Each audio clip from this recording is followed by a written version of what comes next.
तो hello guys, आज का हमारा video micro and macro economics के डिफरेंसेस के बारे में है। और यार आपको तो पता है हमारे पढ़ने का तरीका क्या है। हमें स्मार्ट वर्क करना ज्यादा पसंद है rather than the hard work. तो इस टॉपिक में भी हम वही करेंगे। यहाँ सबसे पहले हम समझेंगे कि क्या क्या इंपॉर्टेंट पॉइंट्स हमें पढ़ना है।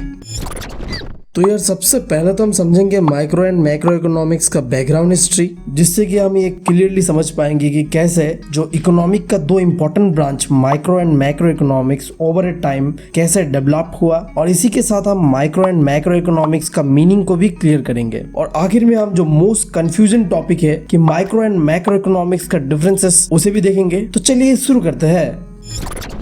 तो अगर हम आज से कुछ हजार साल पहले पीछे जाए तो आपको क्या लगता है, क्या इकोनॉमी का कोई एविडेंस होता होगा उस समय? तो देखो, उस समय में हालांकि money as a medium of exchange तो नहीं था, पर बार्टर सिस्टम होता था, जिससे कि हम क्लियरली समझ सकते हैं कि उस समय में भी इकोनॉमिक एक्टिविटीज होता था। बट अब बात यह है कि उस समय का जो इकोनॉमिक एक्टिविटी था वो इंडिविजुअल इन मोटिव था। अब इसका मतलब क्या हुआ? इसका मतलब ये हुआ कि उस समय में जितने भी इकोनॉमिक एक्टिविटीज होता था उसका जो मेन फोकस रहता था वो इंडिविजुअल एस्पेक्ट्स को लेके होता था। यानी कि एक फार्मर अपने बारे में सोचता था, एक ट्रेडर अपने बारे में सोचता था, एक किंग अपने बारे में सोचता था। एज ए होल तो वो किंगडम को चलाता था, बट उसका फर्स्ट प्रायोरिटी अपने किंगडम के पीपल के बारे में नहीं होता था, उसके अपने बारे में होता था। तो ये जो समय है, इस समय को कहा जाता है क्लासिकल इकोनॉमिक्स, जहां में इकोनॉमी एक इंडिविजुअल एस्पेक्ट पे देखा जाता था। और आगे जाके 90s के समय पे जो जॉन मेनार्ड केन्स, जिन्हें हम फादर ऑफ मॉडर्न इकोनॉमिक्स मानते हैं, तो उन्होंने माइक्रो एंड मैक्रो इकोनॉमी का कॉन्सेप्ट दिया। तो माना यह जाता है जो माइक्रो इकोनॉमिक्स है उसका जो बेसिक फाउंडेशन है वो क्लासिकल इकोनॉमिक पीरियड से आया है, और जो मैक्रो इकोनॉमिक्स है ये आया है मॉडर्न फिनोमिना के ऊपर। ठीक है, क्योंकि आज के समय पे जो ग्लोबलाइजेशन का एरा है, हम हर चीज को एज ए होल देखते हैं। तो जब हम इकोनॉमी का स्टडी करते हैं तो फिर हम इकोनॉमी को एज ए होल देखते हैं। ठीक है, इससे पहले जो किंगडम एरा था उस समय में पीपल्स का कोई पार्टिसिपेशन नहीं होता था इकोनॉमी पे हो या कंट्री के रूलिंग में। ठीक है, बट आज के समय पे डेमोक्रेसी आ चुका है और हर एक इंसान वोट के माध्यम से जो कंट्री का रूल है उसमें एक पार्टिसिपेशन देता है, और इसी के साथ साथ वो इकोनॉमी पे भी बराबर का पार्टिसिपेशन देता है। तो जो कॉन्सेप्ट ऑफ मैक्रो इकोनॉमिक है वो आया है मॉडर्न टाइम 90s से 80s के एरा में। और जो मैक्रो इकोनॉमिक्स का मेन प्रोपाउंडर है वो है जॉन मेनार्ड केन्स, जिन्हें हम फादर ऑफ मॉडर्न इकोनॉमिक्स भी कहते हैं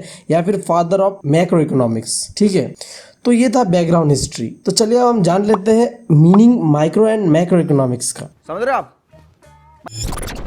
तो भाइयों देखो, माइक्रो इकोनॉमिक्स का सीधा सा मतलब होता है कि माइक्रो इकोनॉमिक एक इकोनॉमी का ऐसा ब्रांच है जो कि स्टडी करता है individual units of the economy को। अब यार ये सवाल उठता है कि ये इंडिविजुअल यूनिट्स क्या है इकोनॉमी का। तो देखो, जो इंडिविजुअल कंज्यूमर है, इंडिविजुअल प्रोड्यूसर है, इंडिविजुअल फर्म है, या फिर कोई भी इंडिविजुअल पर्सन है, इसका जब हम स्टडी करते हैं इकोनॉमी पे, तब हम इसे कहते हैं कि हम स्टडी कर रहे हैं माइक्रो इकोनॉमिक्स का। ठीक है, बट वहीं पे मैक्रो इकोनॉमिक्स एकदम उल्टा। यहाँ माइक्रो इकोनॉमिक्स एक ब्रांच ऑफ इकोनॉमिक्स है जो कि स्टडी करता है इकोनॉमी को एज ए होल। यहाँ कोई इंडिविजुअल एस्पेक्ट का बात नहीं होता है, यहाँ हम एज ए कंट्री का बात करते हैं। अगर हम स्टडी करें कि कोई कंट्री का इकोनॉमी कैसा है, उनका जीडीपी कैसा है, या फिर जब हम अपनी कंट्री को किसी दूसरे कंट्री के साथ कंपेयर कर रहे होते हैं, तो ये सारे कॉन्सेप्ट मैक्रो इकोनॉमी के अंदर में आता है। आई होप आपको माइक्रो एंड मैक्रो इकोनॉमिक्स का मीनिंग क्लियर है अभी।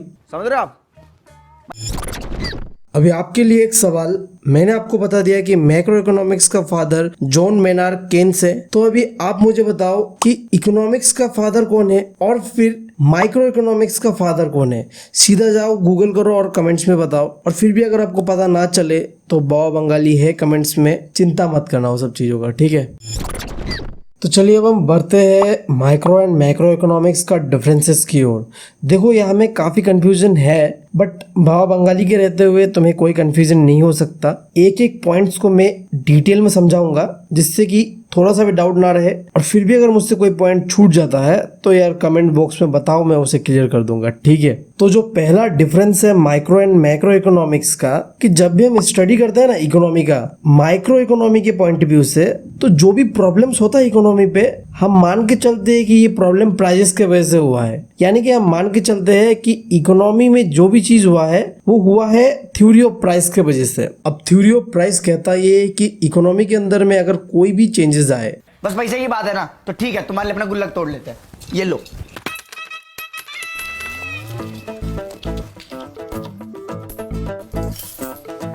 एक करोड़ लगेगा। क्या? 1 करोड़? हाँ, भैया ऐसा ही गोल्डिया का हो गया, दिमाग खराब। तुम बनाओ अपनी पिक्चर, हम जा रहे हैं अपना गुल्लक तोड़ने। ओए पैसा दो। अब थ्योरी ऑफ प्राइस कहता है ये कि इकोनॉमी के अंदर में अगर कोई भी चेंजेस आए डिमांड या सप्लाई पे, तो वो आता है प्राइस के चेंज होने पे। अगर प्राइस ज्यादा होता है कोई भी कमोडिटी का, तो उसका डिमांड कम होगा एज कंपेयर टू उसका सप्लाई, ठीक है। और इसका एकदम अपोजिट मैक्रो इकोनॉमिक्स के अंदर में कहा जाता है कि इकोनॉमी के अंदर में अगर कोई भी चेंजेस आता है तो उसका जो मेन कारण है वो है theory of income and employment. अब theory of income and employment ये कहता है कि इकोनॉमी को अगर ग्रोथ करना है तो आप इनकम और एम्प्लॉयमेंट को ज्यादा बढ़ाओ। अगर इनकम और एम्प्लॉयमेंट कम रहा तो इकोनॉमी भी कम ग्रोथ होगा। यानी कि इससे हमें क्लियरली समझ आ रहा है कि माइक्रो इकोनॉमी का फोकस है थ्योरी ऑफ प्राइस के ऊपर, वहीं पे मैक्रो इकोनॉमी का फोकस है theory of income and employment के ऊपर। तो ये था पहला डिफरेंस। अब दूसरा डिफरेंस ये है कि जब भी हम स्टडी करते हैं माइक्रो इकोनॉमिक्स का, तब हम जितने भी मैक्रो इकोनॉमिक्स का वेरिएबल्स होता है ना, उन्हें हम कांस्टेंट मानते हैं। कांस्टेंट मतलब जो मैक्रो इकोनॉमी के अंदर में कोई चेंजेस नहीं आ रहा है जब भी हम माइक्रो इकोनॉमी को स्टडी करेंगे। फिर एकदम इसका ऑपोजिट, जब हम स्टडी करेंगे मैक्रो इकोनॉमिक्स को, तब हम मान के चलेंगे कि जो माइक्रो इकोनॉमी का वेरिएबल्स है वो कांस्टेंट है, मतलब वो कोई चेंजेस नहीं आ रहा है उनके अंदर। जो भी चेंजेस आ रहा है वो मैक्रो इकोनॉमी के अंदर आ रहा है। और इसी से हमारा जो तीसरा डिफरेंस है वो बनता है कि इकोनॉमिक वेरिएबल्स है क्या, और फिर इकोनॉमिक वेरिएबल्स माइक्रो इकोनॉमी में क्या क्या आता है और मैक्रो इकोनॉमी में क्या क्या आता है। अब देखो, इकोनॉमिक वेरिएबल कुछ ऐसे चीजें होते हैं जिससे हम इकोनॉमी का जो फंक्शनिंग है उसे समझ पाते हैं। अब जैसे कि एग्जांपल के लिए हम इंडिया का लेते हैं, तो इंडिया का ऐसा कौन सा इकोनॉमिक वेरिएबल है जिससे हम इंडिया को समझ पाएंगे। तो पहला तो जीडीपी है। तो अगर हम इंडिया का जीडीपी कैलकुलेट करें तो इंडिया का हम ग्रोथ पता कर सकते हैं। फिर अगर हम अनएम्प्लॉयमेंट रेट को कैलकुलेट करते हैं, या फिर जो हम पॉवर्टी रेशियो जो है उसे कैलकुलेट करते हैं, या फिर जो इलिटरेसी रेशियो है, तो ये सारे ही इकोनॉमिक वेरिएबल्स है जिससे हम इकोनॉमी का कंडीशन जान सकते हैं, ठीक है। तो अब सवाल ये आता है कि माइक्रो इकोनॉमिक वेरिएबल्स क्या है और मैक्रो इकोनॉमिक वेरिएबल्स क्या है।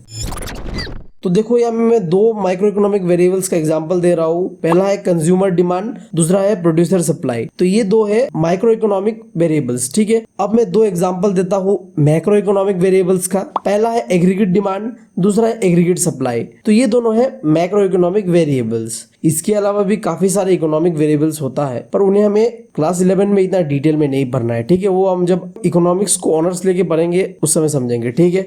अब जो आता है फोर्थ डिफरेंस, वो है इसका वर्ड का जो मीनिंग है उसको लेके। तो देखो, जो माइक्रो इकोनॉमिक का जो फर्स्ट वर्ड है माइक्रो, ये ग्रीक वर्ड माइक्रोस से आया है जिसका मतलब होता है स्मॉल। वहीं पे जो मैक्रो है वो भी एक ग्रीक वर्ड से आया है जिसका ग्रीक नाम मैक्रोस है, जिसका मतलब है लार्ज, ठीक है। तो ये है जो वर्ड मीनिंग जो है उसका डिफरेंसेस। अब फिफ्थ डिफरेंस आप सबको काफी पसंद आने वाला है, क्योंकि ये जो है सेंट्रल प्रॉब्लम के बारे में है। आई होप आप सबको पता हो कि सेंट्रल प्रॉब्लम क्या है। नहीं पता तो यार पहले जाके सेंट्रल प्रॉब्लम क्या है उसे समझ लो, उसके बाद इस पॉइंट को देखो, क्योंकि बिना सेंट्रल प्रॉब्लम क्या है उसे समझे आप इस पॉइंट को समझ नहीं पाओगे। फिर भी मैं मान के चल रहा हूँ कि आपको पता है कि सेंट्रल प्रॉब्लम क्या है। नहीं पता तो यार मैं वीडियो बनाऊंगा, उधर आप देख लेना, बट अभी के लिए मैं इसे क्लियर करके जा रहा हूँ, ठीक है। तो माइक्रो इकोनॉमी का जो सेंट्रल प्रॉब्लम है ना, वो है प्राइस डिटर्मिनेशन और एलोकेशन ऑफ रिसोर्सेज। अब इसका मतलब ये है जो माइक्रो इकोनॉमी है उसके अंदर में जो सबसे ज्यादा इकोनॉमिक प्रॉब्लम है ना, वो है प्राइस डिटर्मिनेशन। ये चीज मैंने पहले ही बताया है कि जो हमने प्राइस थ्योरी पढ़ा है उससे ही आता है कि प्राइस डिटर्मिनेशन, ठीक है, कि हम कैसे प्राइस को डिटरमाइन करें, ठीक है। और दूसरा आता है कि एलोकेशन ऑफ रिसोर्सेज, मतलब कैसे हम लोगों के बीच अपना जो रिसोर्सेज है उसे बांटे, क्योंकि आपको पता है कि रिसोर्सेज जो है वो क्या है, काफी स्कैर्स है, मतलब काफी लिमिटेड है। और वहीं पे मैक्रो इकोनॉमी के अंदर में जो सेंट्रल प्रॉब्लम है वो है इनकम एंड एम्प्लॉयमेंट को लेके, ठीक है, कि कैसे हम इकोनॉमी के अंदर में ज्यादा से ज्यादा एम्प्लॉयमेंट एंड इनकम जनरेट कर सके ताकि कंट्री का ओवरऑल ग्रोथ हो। समझ में आ रहा है ना आपको? समझ रहे हो आप?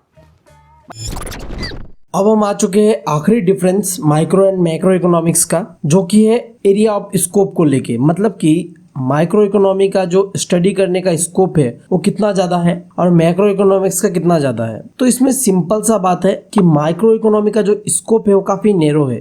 अब ये क्यों नैरो है? क्योंकि ये स्टडी करता है individual units of the economy को। अब जब आप सिर्फ इंडिविजुअल यूनिट्स का स्टडी करेंगे तो आपका ऑब्वियस सा बात है आपका स्कोप भी नैरो रहेगा। वहीं पे मैक्रो इकोनॉमिक्स का स्कोप जो है वो काफी ब्रॉड है, यानी कि काफी बड़ा है। अब ऐसा क्यों है? क्योंकि मैक्रो इकोनॉमी के अंदर में हम इकोनॉमी को एज ए होल स्टडी करते हैं, ठीक है ना। तो यही चीज है।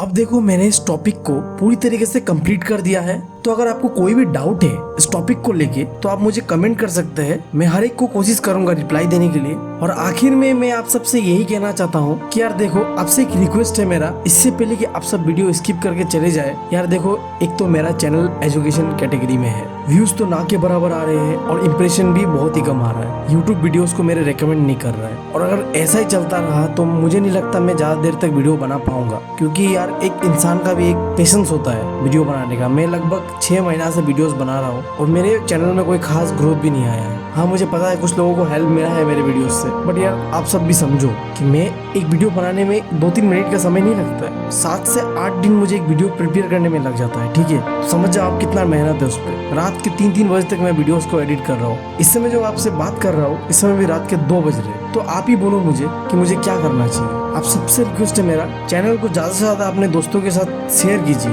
क्योंकि यार यूट्यूब के ऊपर मुझे भरोसा नहीं रहा।